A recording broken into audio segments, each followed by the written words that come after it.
भगवान देवाधिदेव महादेव आवाज पकड़ रहा है। शिव की करुणा, शिव की उदारता, शंकर की कृपा। एक मानव की देह और उस मानव की देह में परमात्मा की अविरल भक्ति।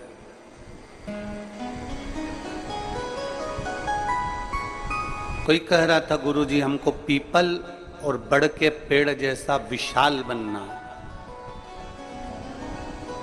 बहुत विशाल।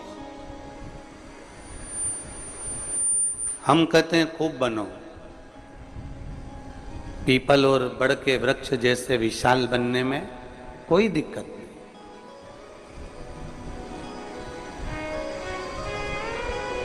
पीपल जैसे भी विशाल बनो और बट वृक्ष जैसे भी विशाल बनो। परशु महापुराण की कथा कहती है, पहले अपने घर में, अपने मोहल्ले में, अपने क्षेत्र में तुलसी के पौधे जैसे बन जाओ, फिर पीपल और बड़ बनने में देरी नहीं लगेगी। हमें पीपल जैसा विशाल बनना है, हमें बट वृक्ष जैसा विशाल बनना है, तो पहले हमें तुलसी के पौधे जैसा सहज, सरल और छोटा भी बनना पड़े। तुलसी के पौधे जैसी नम्रता, तुलसी के पौधे जैसी विनम्रता, तुलसी के पौधे जैसी मिठास, तुलसी के पौधे जैसी आरोग्यता, तुलसी के पौधे जैसी पवित्रता हमको धारण करना पड़ेगा। आज के जमाने में जितने भी बच्चे जन्म लेते हैं सब बुद्धि में तेज होते हैं। आज के जमाने में मृत्यु लोक में जन्म लेने वाला एक एक मनुष्य बुद्धिमान है, पर बुद्धि हर एक व्यक्ति को भगवान ने दी है, पर बुद्धि को शुद्धि करने की कला भगवान नहीं देता। इसलिए हमें सत्संग में, हमें मंदिर, हमें तीर्थ, हमें नदी, हमें बावड़ी, हमें तालाब, कुंड, पवित्र भूमि पर जाना पड़ता है, जिससे हमारी बुद्धि को हम शुद्धि कर सकें।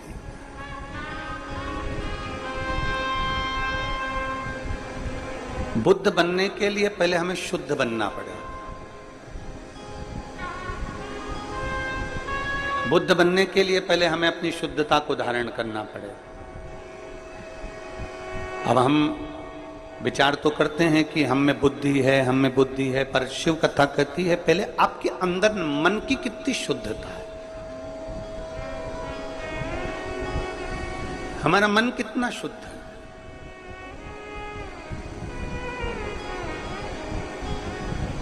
हम कितना भगवान का भजन कर रहे हैं, वो मूल नहीं है कि आपने बहुत घंटे तक माला लेकर बैठ गए, 2-4 घंटे तक आपने माला जप ली तो भगवान के हो गए, वो भाव नहीं। आप मत पकड़ो माला, मत पकड़ो।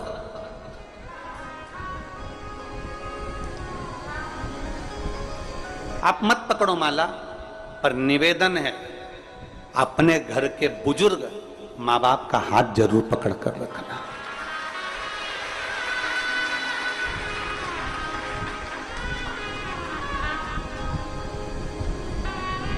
आप माला नहीं पकड़ सकते, मत पकड़ो, पर अपने घर के बुजुर्गों का, अपने घर के माता पिता का हाथ बुढ़ापे में जरूर पकड़ कर रखना।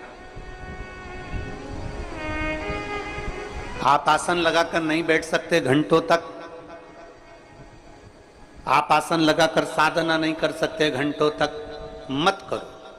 पर जब अपने माँ बाप बुजुर्ग हो जाएं तो उनके चरणों में अपनी ड्यूटी से आने के बाद, नौकरी से आने के बाद, दुकान से आने के बाद कम से कम 5 मिनट उनके पास बैठो, तो वो आसन लगाकर जो पुण्य मिलेगा वो पुण्य माँ बाप के चरणों में मिल जाए।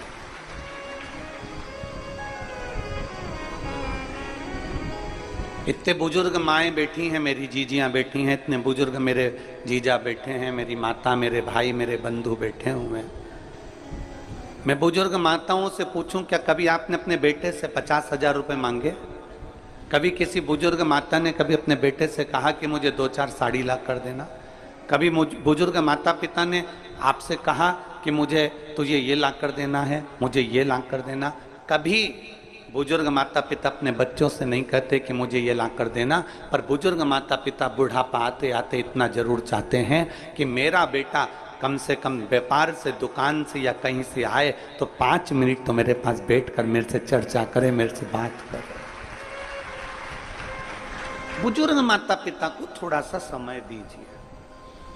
आप आसन लगाकर नहीं बैठ सकते ना किसी मंदिर, देवालय, शिवालय में, आप आसन लगाकर नहीं बैठ सकते किसी तीर्थ में, तो कम से कम अपने माँ बाप के चरणों में 5 मिनट 7 मिनट जरूर बैठो। आप माला नहीं पकड़ सकते, मत पकड़ो। कोई महाराज, कोई गुरु तुमसे कहे कि माला पकड़कर 2 घंटे तक बैठोगे तो भगवान मिल जाएगा, तो उनसे कह देना कि सियोर वाला महाराज बोला है कि माता पिता का हाथ पकड़ने से भी भगवान मिल जाता है। हमने हरि विठल की कथा सुनी। विठल पांडुरंगा की कथा क्या कहती है?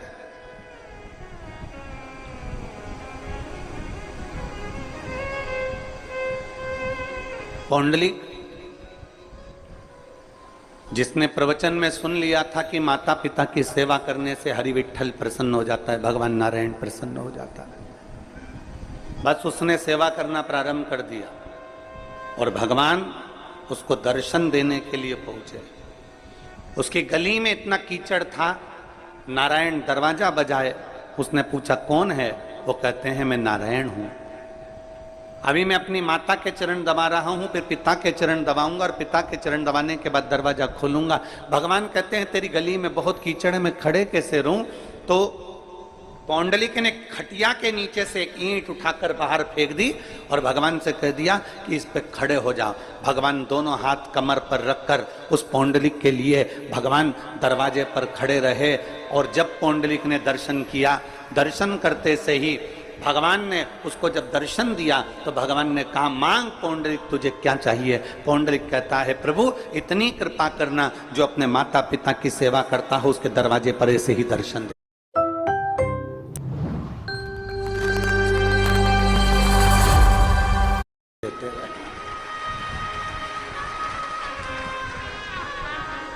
ये घोर कलयुग का क्रम चल रहा है। इस कलयुग में भगवान को ढूंढने जाना है तो बहुत दूर नहीं जाना है। इस कलयुग में अगर परमात्मा को ढूंढना है तो अपने घर के माता पिता का प्रतिदिन चरण का दर्शन कर लो, उनका आदर कर लो, उनका सम्मान कर लो। और ध्यान देना, माला पकड़कर बैठने से ज़्यादा जरूरी है अपने बुजुर्ग माँ बाप अगर बाथरूम जा रहे हैं, बुजुर्ग माँ बाप को कहीं जाना है तो उनका हाथ पकड़कर छोड़ देना, ये सबसे बड़ी माला जाप का फल है। सबसे आसन लगाकर बैठने से बड़ा फल है।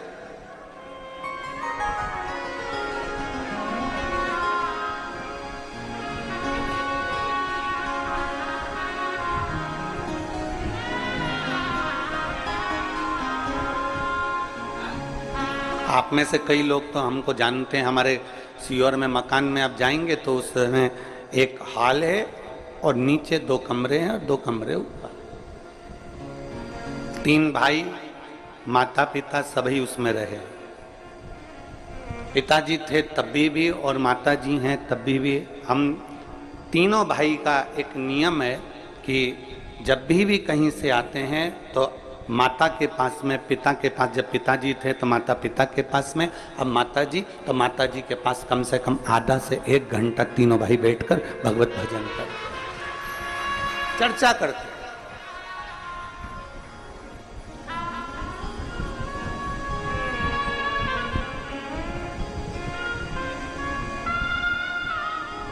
तीनों की धर्म पत्नियां हों, बहुएं हों, सब उस बात को देखकर बड़े आनंदित होती हैं और वो भी आकर बैठकर भगवत चर्चा करती हैं। चर्चा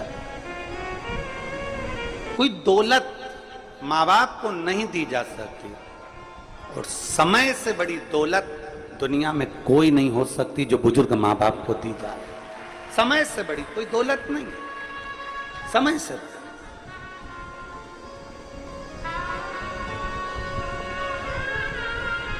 कोई कह दे तुमसे कि माला पकड़ लो तो कह देना भैया हमने माँ बाप का हाथ पकड़ रखा है।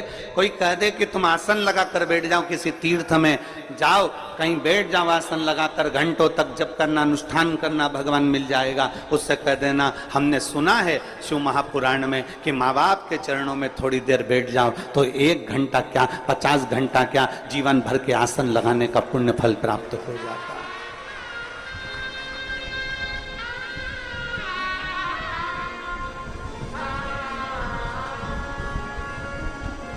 एक पुण्य हमारे भीतर जागृत हो जाए, हम एक पुण्य। और पीपल का वृक्ष बाद में बनना, बट वृक्ष बाद में बनना, पहले घर में तुलसी के वृक्ष जैसा तुलसी के पौधे जैसा बनने का प्रयास करिए। छोटा है, तुलसी का पौधा बहुत छोटा है, पर इतना पवित्र है, इतना पवित्र है, बस उसके जैसी पवित्रता, उसके जैसी निर्मलता, उसके जैसी एक आनंदता अपने भीतर उत्पन्न करो, अपने भीतर।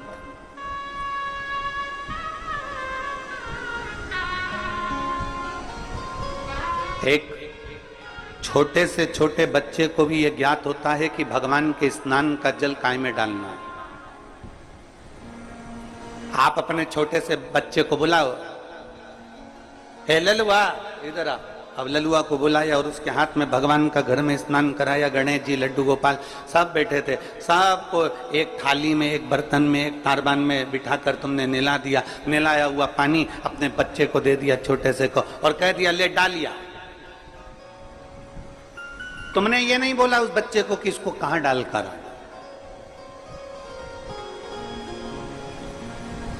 तुमने उस बच्चे को यह नहीं कहा कि इसको कहां ले जाकर छोड़ना, बस तुमने भगवान का नहलाया हुआ पानी दिया, स्नान का जल दिया, और वो बच्चा उस स्नान के जल को लेकर सीधे तुलसी जी में पहुंचता है, सीधे पौधे में पहुंचता है और तुलसी जी में ले जाकर डाल देता है।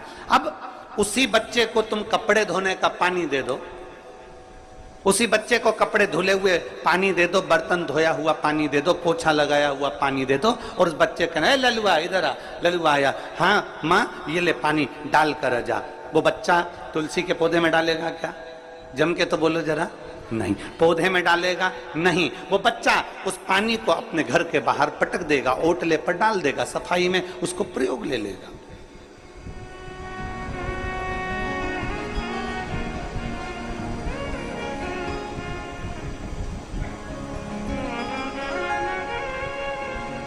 लोग कहते हैं आज के समय में सनातन धर्म को लोग जानते नहीं हैं, पर यह व्यासपीठ कहती है पक्के सनातनी के घर में, सनातन के प्रत्येक व्यक्ति के घर में बच्चा बच्चा ये जानता है कि तुलसी के पौधे की पवित्रता कितनी होती है, पीपल के वृक्ष की पवित्रता कितनी होती है, बट वृक्ष की पवित्रता कितनी होती है, बेलपत्र के पौधे की, बेलपत्र के वृक्ष की पवित्रता कितनी होती है, वो जानता है।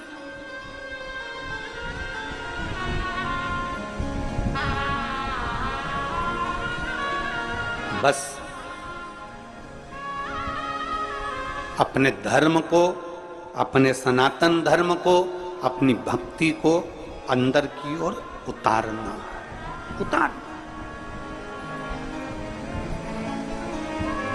एक फुटबॉल का एक गेम होता है, फुटबॉल खेली जाती है, उस फुटबॉल में लोग लात मारा करते हैं। अरे बोलो तो जम के मारते कि नहीं मारते? कोई इधर से लात मार रहा है, कोई उधर से लात मार रहा है, कोई इधर से मारे, कोई उधर से मारे, कोई इधर से मारे, कोई उधर से मारे, एक फुटबॉल उसे सब मार रहे, सब ने लात मारी, खूब लात मारी उसमें। अब एक व्यक्ति बैठा था, उस व्यक्ति ने कहा, पूछा किसी से कि भैया ये फुटबॉल में लात मार रहे हैं, एक फुटबॉल में इतने सारे लोग लात मार रहे हैं, ये अच्छी बात है, इस फुटबॉल में इतनी लात क्यों पड़ रही है, इस फुटबॉल में इतनी लात क्यों मारी जा रही है? तो किसी ने कहा इस फुटबॉल में इसलिए लात पड़ रही है क्योंकि ये फुटबॉल अंदर से खाली है।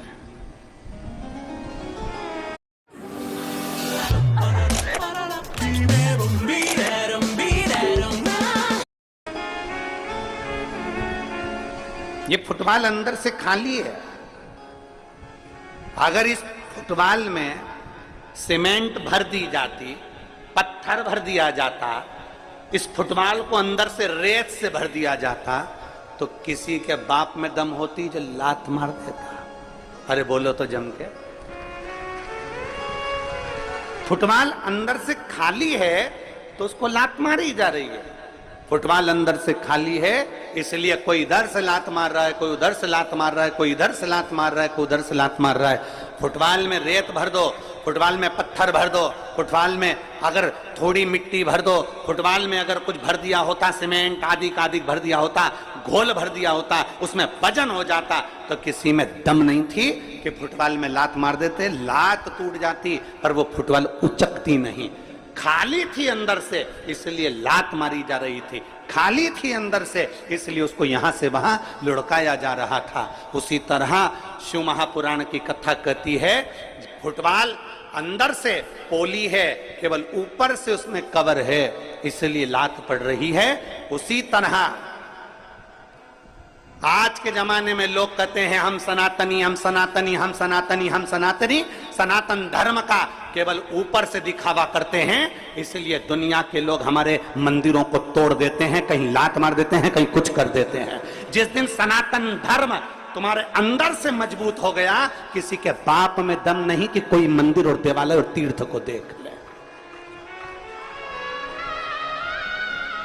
सनातन धर्म अंदर से मजबूत होना चाहिए। हम सनातन धर्म को ऊपर से मजबूत कर रहे हैं। हमने तिलक लगा लिया, सोचा सनातन धर्म मजबूत हो गया। हमने धोती पहन ली, लग गया कि सनातन धर्म मजबूत हो गया। हमने तुरंत कुछ ना कुछ श्रृंगार करा, लगा सनातन धर्म मजबूत हो गया। हम मंदिर जाने लगे, सोचा सनातन धर्म मजबूत हो गया। नहीं, सनातन धर्म को भीतर से मजबूत करना पड़ेगा। अगर फुटबॉल अंदर से मजबूत होती तो किसी की दम नहीं थी कि कोई लात मार देता। सनातन धर्म अगर अंदर से अपने भीतर, अपने दिल में, अपने हृदय में जब तुम मजबूत कर लोगे, किसी की सामर्थ्यता नहीं कि तुम्हारे देवालय शिवालय और तुम्हारे तीर्थ को कोई देख लेगा।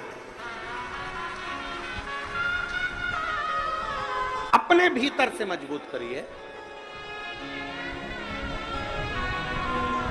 और मैंने तेरे ही भरोसे बाबा, बाबा डो शंभो में कंठ। हम ऊपर से मजबूत दिखते हैं, अंदर से पोले होते हैं। अंदर से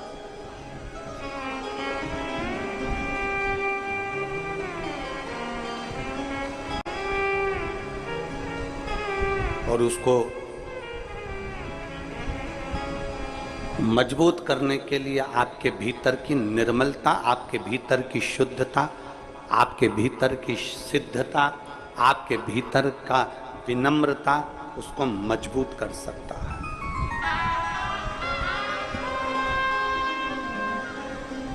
भीतर की। एक बार माता उमा ने भगवान महेश को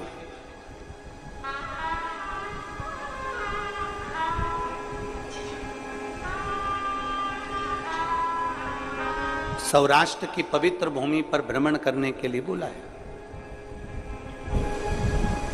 माता उमा ने भगवान महेश को सौराष्ट्र की पवित्र भूमि पर भ्रमण करने के लिए बुलाया, जिस भूमि पर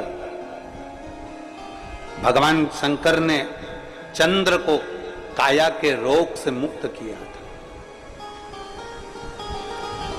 आज उमा महेश दोनों सौराष्ट्र की पवित्र भूमि पर भ्रमण कर रहे हैं। हमेशा शंकर पार्वती नंदी पर बैठकर जाते थे,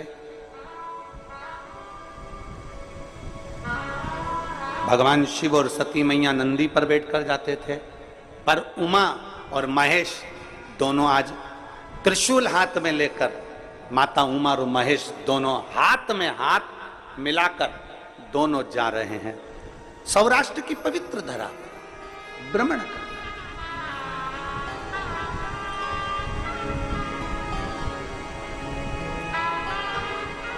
और सौराष्ट्र की पवित्र भूमि पर घूमते घूमते माता उमा ने भगवान महेश से 3 प्रश्न कर लिए।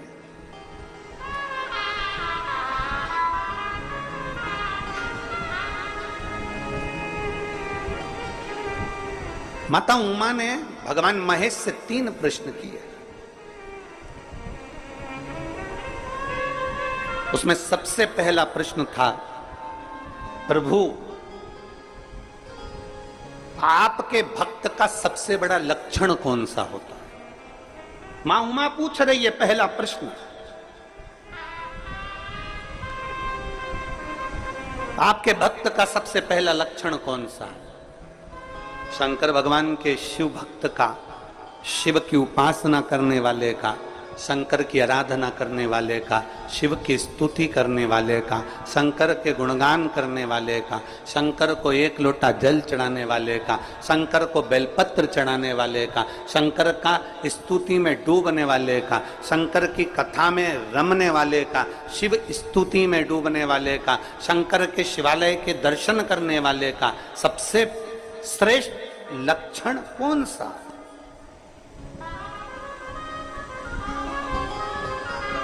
सबसे श्रेष्ठ लक्षण कौन सा? Finally, a treatment that effectively treats the exact effective patch of your hair loss. Dr. Batra. भगवान शंकर ने कहा, पार्वती मेरे भक्त का सर्वश्रेष्ठ लक्षण है विषम परिस्थिति में भी नम्र बने रहना, विषम परिस्थिति में भी नम्रता धारण करना। दुनिया आपकी कितनी भी विषम हो गई हो, दुनिया आपसे कितनी भी विषमता धारण कर रही हो, आपकी विषम परिस्थिति में भी आपकी नम्रता खत्म ना हो।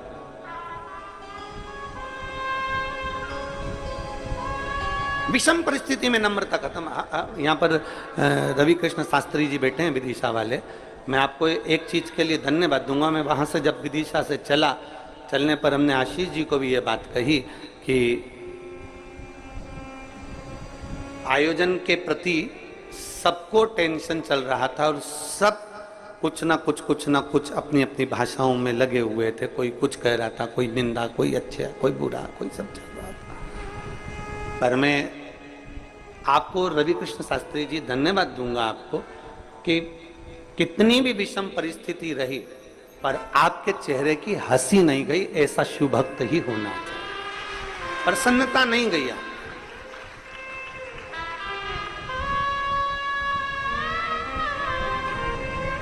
और ये बहुत कम लोगों में देखने को मिलता है महाराज। हम नारी तो बाबा की कृपा से ये कथाएं चलती रहती है। ये कथा पूर्ण होगी 25 तारीख को भिलाई में, छत्तीसगढ़ में प्रारंभ हो जाएगी 1 बजे से 4 बजे तक। 25 तारीख से 31 तारीख तक कथा चलेगी। फिर उसके बाद में अगली कथा फिर वहीं छत्तीसगढ़ में। पूरा सावन छत्तीसगढ़ वालों का।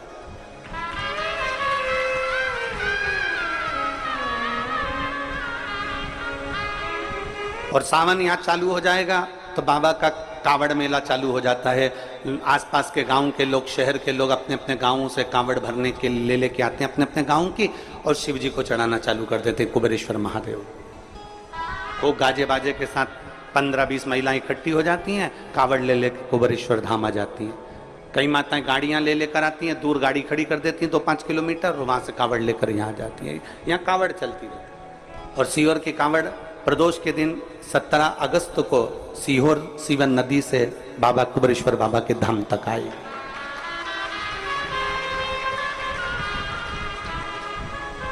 ढेर जगह जावे, अनेक जगह जावे, पर ये विषम परिस्थिति में भी जो मुस्कुरा दे, विषम परिस्थिति में भी जो ठंडा है, विषम परिस्थिति में भी जो कूल है, विषम परिस्थिति में भी जो नम्रता का भाव धारण कर ले, तो समझ लेना कि वो शंकर का श्रेष्ठ भक्त हो ही सकता। विषम परिस्थिति। इसकी एक कथा आती है बड़ी सुंदर। मेरे महादेव कह रहे हैं मेरे महादेव ने पार्वती मां उमा से कहा, उमा सुन, एक व्यापारी के पास में 2 हीरे थे।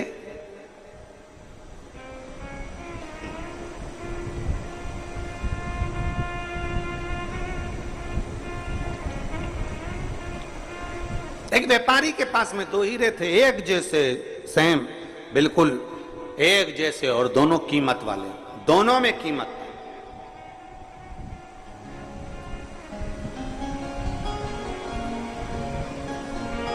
अब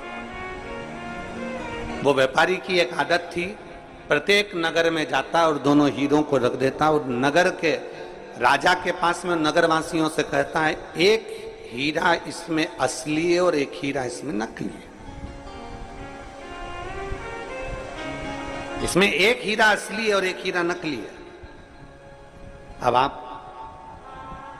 जो बता देगा कि असली हीरा कौन सा है और नकली हीरा कौन सा है, उसको मैं ये कीमती हीरा फ्री में दे दूंगा, और नहीं बता सकते तो हीरे का पैसा तुम्हें मुझे देना पड़ेगा।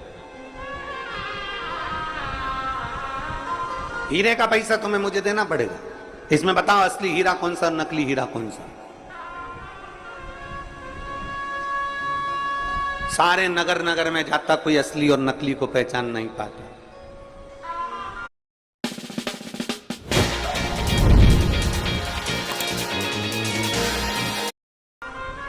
कौन पहचान? कोई परखदार हो ना। एक बात बहुत अच्छे से याद रखिएगा,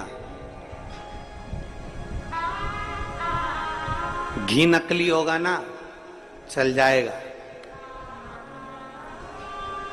वो मेरी जीजी हो, अच्छे से समझ लेना, और मेरे जीजा होंगे, और बेटी बेटा भी। घी नकली होगा, चल जाएगा। सोना नकली होगा, चल जाएगा। पर अपनी दृष्टि और अपना गुरु कभी नकली नहीं होना चाहिए।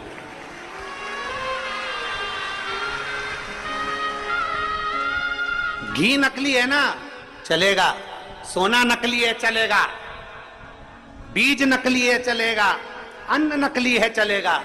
पर अपनी दृष्टि और अपना गुरु नकली नहीं होना चाहिए। पानी पियो छान और गुरु करो जान। बहुत सोचना समझना, ये नहीं कि 1 साल 2 साल हमने किसी को परख लिया और गुरु कर लिया ना। खूब सोचो, समझो, परखो।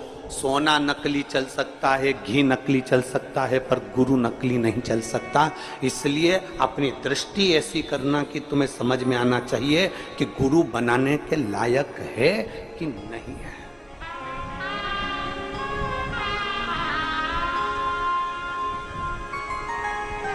दृष्टि समझ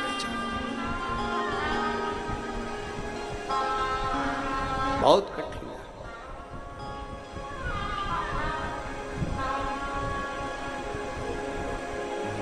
महाराज, आज के जमाने में असली घी नहीं मिलता, आज के जमाने में असली चांदी नहीं मिलती, आज के जमाने में असली कपड़ा नहीं मिलता, आज के जमाने में असली कोसा नहीं मिलता, आज के जमाने में असली चप्पल जूता नहीं मिलता, आज के जमाने में असली खाने का सामान नहीं मिलता, तो आज के जमाने में असली गुरु मिलना कितना कठिन होगा, जरा विचार करिएगा। छांटना पड़ेगा, देखना पड़ेगा, रमना पड़ेगा, ना जाने कितनी कितनी दृष्टियों से सोचना पड़ेगा, तब मिलेगा।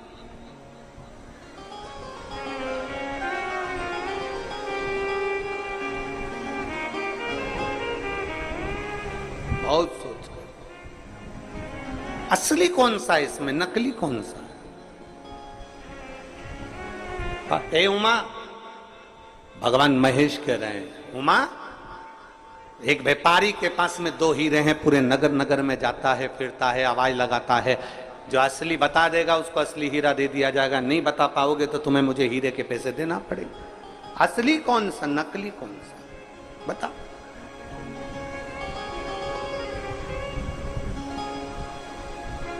हमारे मालवा के संत श्री पंडित श्री कमल किशोर जी नागर जी महाराज अपनी भाषा में कहते हैं, हीरा को परखइयो राम कोई,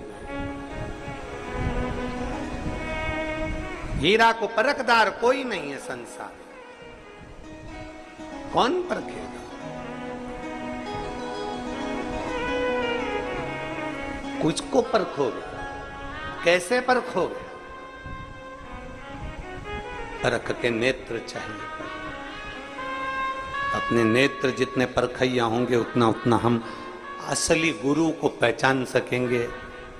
इसलिए पहले दिन की कथा में कहा था, कहीं मत भटको, शंकर के शिवालय में जाओ, अपना हाथ लगाओ, बेलपत्र चढ़ाते हुए कह दो कि मैंने आज से आपको अपना गुरु बना लिया है, शिव मेरा गुरु है। मैंने इंसान को नहीं, मैंने ईश्वर को गुरु बनाया है, शिव मेरा गुरु है।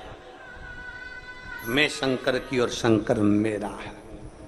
किससे जाकर कहूंगी अपने दुखड़े को, किससे कहूं मैं जाकर अपनी तकलीफों को? मेरे ना जाने कहां कहां जाकर मुझे बोलना पड़ेगा, किसको कहूंगी, फोन लगेगा ना लगेगा, किससे कहूं? उससे अच्छा है मेरे शंकर को मैंने गुरु बना लिया। कंकर उठाऊंगी, हाथ में रखूंगी, पानी चढ़ाऊंगी और उससे अपने दिल की बात कह दूंगी तो मेरा महादेव सुनेगा, और सुनेगा तो मेरे दुख को हरने के लिए दौड़ कर आए। और अंत समय प्रभु आना पड़ेगा, वचन दिया तो निभाना पड़ेगा। आए ना आए प्रभु कुटुंब कबीला, अंत समय प्रभु आना पड़ेगा, वचन दिया तो निभाना पड़ेगा। अंत समय प्रभु आना पड़ेगा, और वचन दिया तो निभाना पड़ेगा। अंत समय में परमात्मा ये दो हीरे व्यापारी के पास सबसे कहता है। एक नगर में पहुंच गया, महेश भगवान उमा माता से कहते हैं, सुन उमा। वो एक नगर में पहुंचा और नगर में उसने राजा के सामने कह दिया कि मेरे पास में दो हीरे हैं, कीमती हैं, इसमें एक असली है एक नकली है। जो बता देगा असली कौन सा नकली कौन सा, उसको हीरा दे दिया जाएगा। कोहिनूर हीरा है, कीमती हीरा, जो बताएगा उसको हीरा दे दिया जाएगा बस। और अगर नहीं बता पाए तो हीरे के पैसे तुम्हें देना है। राजा ने कहा ठीक है। अपने अपने जोहरी को बुलाया गया, हीरा के परखइये जोहरियों को बुलाया गया। सारे जोहरी आकर बैठ गए, उन्होंने खूब परख करी पर बता नहीं पाए कि इसमें असली हीरा कौन सा। उस हीरे का नाटक देखने के लिए ढेरों लोग इकट्ठे हुए थे राजभवन में। उसमें एक अंधा भी आया हुआ था, नेत्रविहीन। सब हार गए जोहरी। जाने लगा व्यापारी पैसा लेकर राजा से कि सब हार गए, लाओ धन दो। इतने में एक अंधे व्यक्ति ने, एक दृष्टिहीन अंधे व्यक्ति ने कहा, रुक जाओ, मैं बता सकता हूं कि इसमें असली हीरा कौन सा है। सारी सभा ठाका लगाने लगी, हंसने लगी। अरे मूर्ख, आंख की रोशनी नहीं है, नेत्र नहीं है, नेत्रविहीन है, अंधा है, और तू बताएगा तू कि इसमें असली हीरा कौन सा? सारी दुनिया हंसने लगी। तब जोहरी जो व्यापारी था उसने कहा, ले तुम बता दो। अब वो तो खुद दूसरे का हाथ पकड़कर चल रहा था, उसके हाथ में हीरे दे दिए व्यापारी ने। राजा अपने सिंहासन पर फिर बैठ गया और ध्यान करने लगा कि ये अंधा कैसे बता सकता। राजा ने अपने दूतों से पूछा, ये जोहरी है क्या? नहीं। कोई व्यापारी है क्या? नहीं। ये तो जन्म से ही अंधा है, नेत्रविहीन है, इसने कभी हीरा देखा? नहीं। तो फिर ये कैसे बताएगा? पता नहीं। भगवान महेश कहते हैं, उमा, उस अंधे व्यक्ति के हाथ में हीरे आ गए। वह अंधा व्यक्ति दोनों हीरों को लेकर राजमहल से बाहर चले गया और बाहर जाकर उसने दोनों हीरों को जमीन पर पटक दिया। दोनों हीरों को जमीन पर पटक दिया। साथ वाले से कहा कि हीरा लाकर मुझे दे दे। थोड़ी देर बाद उसने हीरे लाकर दिए। उसने दोनों हीरों को हाथ में लिया और हाथ में लेते से ही उस अंधे व्यक्ति ने कह दिया, ये हीरा असली है और ये हीरा नकली है। ये हीरा असली है और ये हीरा नकली है। उस व्यापारी ने अंधे व्यक्ति से पूछा, तुम कैसे कह सकते हो कि ये हीरा असली है और ये नकली है? तो उस अंधे व्यक्ति ने कहा, मैंने दोनों हीरे रोड पर फेंक दिए, जमीन पर फेंक दिए। इसमें से जो कांच था वो गर्मी से तपकर गर्म हो गया था और जो असली हीरा था वो ठंडा की ठंडा रह गया था।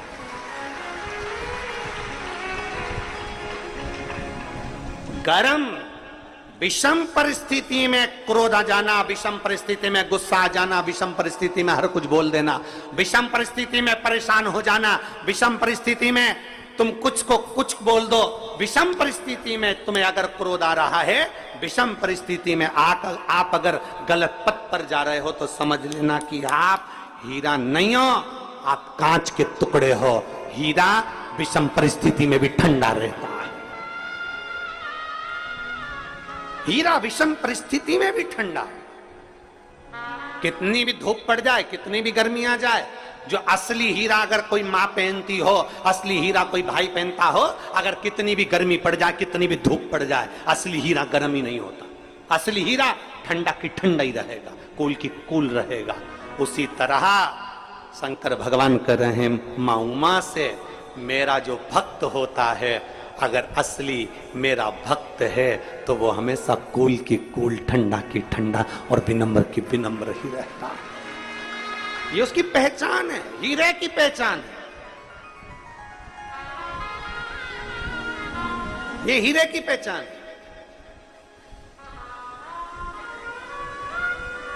आजकल बहुत कांच के टुकड़ों को तराश तराश के बेचा जा रहा है और कह दिया जाता है कि असली हीरा है। हीरे की चूड़ी, हीरे की अंगूठी, हीरे के कान के, हीरे का नेकलेस, हीरे का नेकलेस, सबने कह दिया हीरे का नेकलेस। उठाओ हीरे के नेकलेस को जरा बाहर रख कर देखो थोड़ी देर, ठंडा है कि गर्म है।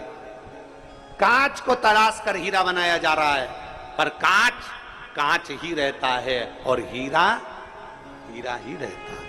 हीरा विषम परिस्थिति में भी कूल, ठंडा, नम्र, नाजुक, सरल रहता है। नम्र। एक पत्र है,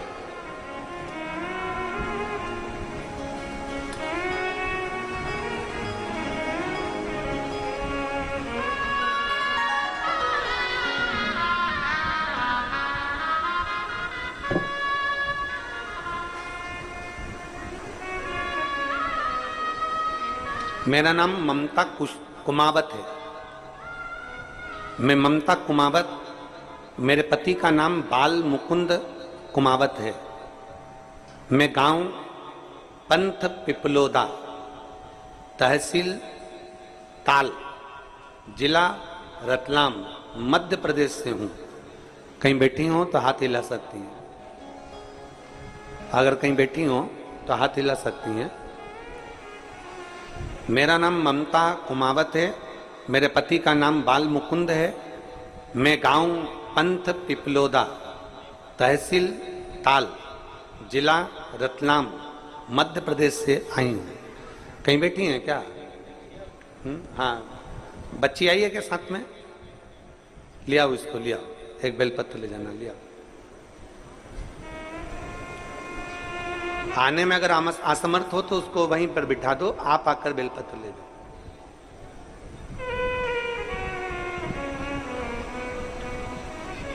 – 2019 में मेरी इस बेटी की तबीयत इतनी ज़्यादा खराब हो गई थी, जयाश्री कुमावत की, कि ना पाँव से चल पाती थी, ना हाथ हिल पाता था, ना सुन पाती थी, ना बोल पाती थी, ना बैठ पाती थी, पलंग पर पड़ी रहती थी।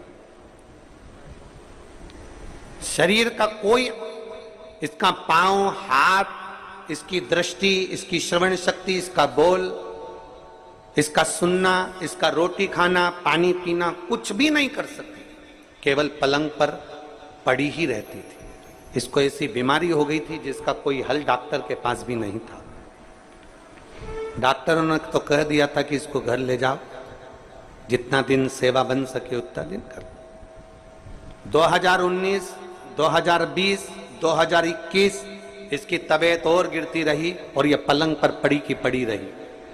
पहली बार हमने 2022 में आपकी कथा सुनी और हमने सुनते से ही उसी समय पर आपकी कथा गुरु पूर्णिमा की सीहोर में हो रही थी। तब हम 11/7/2022 को गुरु पूर्णिमा के समय पर कथा सुनने के लिए पंडाल में आ गए और एक दिन की कथा हमने गुरु पूर्णिमा की सुनी और सुनने के बाद बाबा के कंकर शंकर की पूजन कर कर जल चढ़ाकर बेलपत्र लेकर चले गए।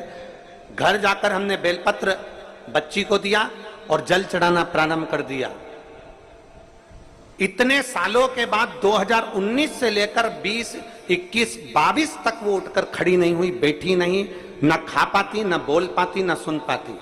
2022 पर जब हम पहली बार गुरु पूर्णिमा उत्सव करने के लिए आए, एक दिन की कथा सुनकर जब हम गए, बाबा की ऐसी कृपा हुई गुरुदेव कि मेरी बेटी खुद पलंग पर बैठी और चली भी और हाथ से काम भी करना प्रारंभ करा। उसकी सुनने की शक्ति, देखने की शक्ति और बोलने की शक्ति भी आई। मैं बाबा को, मेरी बेटी इतनी भी खड़ी हो गई ना गुरुदेव तो मुझे संतुष्टि है, क्योंकि उसको पड़ी हुई देखती थी तो आंख में आंसू भर आता था। इतने सालों के बाद मेरी बेटी उठकर बैठी, मैं बाबा को धन्यवाद देने के लिए आई। ये शिव तत्व है, योग है। एक विषम परिस्थिति में भी अगर आपका चित्त, आपका मन भगवान में रमा हुआ है, एक विषम परिस्थिति में भी आप भगवान के, वो लिख रही है कि ये कभी उठ भी नहीं सकती थी, ये डॉक्टर के हिसाब से केवल पलंग पर पड़ी रहती थी, खुद उठी, खुद बैठी और शिव कृपा से ये चली भी। ये शिव भक्ति है, इसको ओघड़नाथ की भक्ति कहते हैं। जो 19, 20, 21, 22 तक भी जो ना चल पाई हो और डॉक्टर के हिसाब से पलंग पर केवल पड़ी रहना है, ना चलेगी, ना बैठेगी, ना हाथ पांव न सुन सकेगी, ना बोल सकेगी, ना देख सकेगी। और शिव की भक्ति जब हमने दिल से करी है तो वो शंकर भी दिल से देता जरूर है, उसके दरवाजे से कोई खाली जाता नहीं, कौन खाली जाता। और खाली ना जाता कोई दर से तुम्हारे। एक बात इन्होंने लिखी, पहले पूरी अच्छी थी पर एक बीमारी जो डॉक्टर के पास भी उसका हल नहीं है, वो बीमारी से ग्रसित हो गई, बीमारी से ग्रसित 3-4 साल नहीं उठी, पड़ी रही, उठ ही नहीं सकती, बैठ भी नहीं सकती, हाथ पैर भी नहीं हिला सकती, सुन बोल भी नहीं सकती। एक विश्वास, आपने शिव के मंदिर जाना प्रारंभ कर दिया और खाली ना जाता कोई दर से तुम्हारे, खाली ना जाता कोई दर से तुम्हारे, मैं भी खड़ी हूँ बाहें पसारे अपने से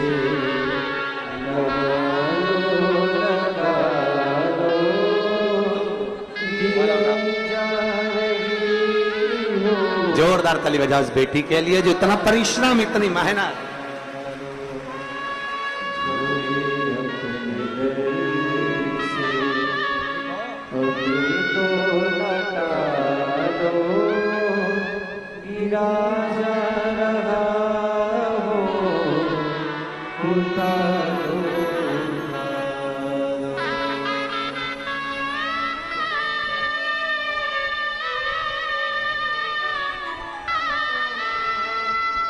कई साल तक पलंग पे से बैठी नहीं, पलंग पे से उठी नहीं, सारा कार्य पलंग पर करती थी। आज उसमें इतना बल कि वो चलकर कथा के पंडाल तक पहुंची है, तो शिव की कृपा स्वयं करुणा सागर की करुणा।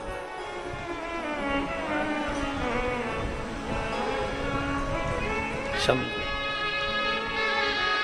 और रिश्ता तेरा मेरा सबसे प्यारा, रिश्ता तेरा मेरा सबसे प्यारा, तू मेरा बाबा मैं हूँ तेरा लाला, मैं हूँ तेरा लाला, तू मेरा बाबा मैं हूँ तेरा लाला, मैं हूँ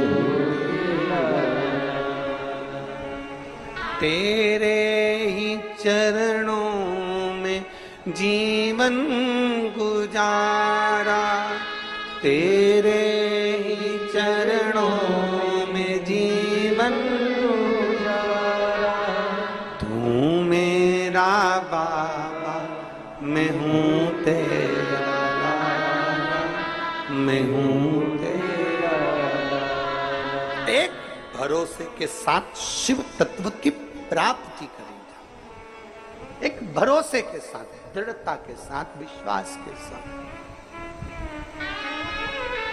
शिव तत्व। अब विषम परिस्थिति कितनी भी हो, दुख कितना भी बड़ा हो, कष्ट कैसा भी हो, हिम्मत नहीं हारना। मेरा बेटियों और बेटों से निवेदन है, एक एग्जाम में पास नहीं हुए कोई बात नहीं, दूसरा एग्जाम दो, दूसरे में पास। एक पत्र है